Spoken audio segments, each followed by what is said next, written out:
விஜய் அடுத்த வாரம் சனிக்கிழமை அந்த பிரச்சார பயணத்தை ஒத்தி வச்சுட்டாரு. ஆனால் அதுக்கு அடுத்தடுத்து வரக்கூடிய சனிக்கிழமைகளை பிரச்சாரம் போகும்பொழுதும் இதே மாதிரி உயிர் பலி கேட்குமா? கட்டாயமாக கேட்கும்.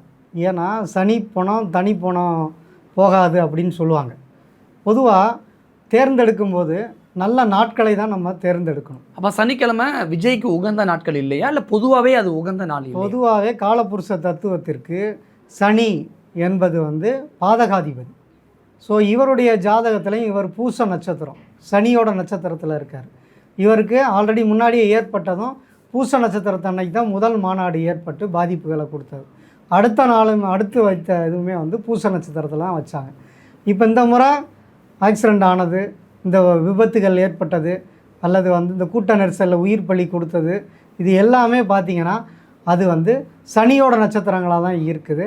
அனுஷ நட்சத்திரத்தில் தான் இந்த குழந்தைகள் பெரியவர்கள் எல்லாம் இறந்ததுக்கான ஒரு அமைப்பை கொடுத்ததும் இந்த அனுஷ நட்சத்திரம் தான். அப்போ ஜென்ம நட்சத்திரத்தை ஜென்ம தாரை அப்படின்னு சொல்லுவாங்க.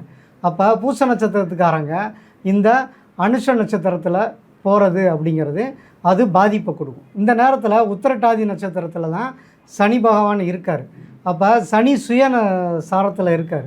அப்போ சனி உத்திரட்டாதி நட்சத்திரத்தில் இருக்கும் பொழுது அது வக்ரமாக வேறு இருக்கார். எப்பயுமே ஒரு கிரகம் வக்ர நேரத்தில் உக்கிர பலன் கொடுக்கும். அப்போ உக்கிரமாக இருக்கிறதுனா என்ன சொல்கிறோம்? ஒரு சாமி உக்கிரமாக இருக்குது அப்படின்னா காவு கேட்கும் இல்லையா? அந்த காவு தான் இப்போ நடந்திருக்கு. இது நவம்பர் 29 வரைக்கும் சனி வக்ரமாக இருக்குது.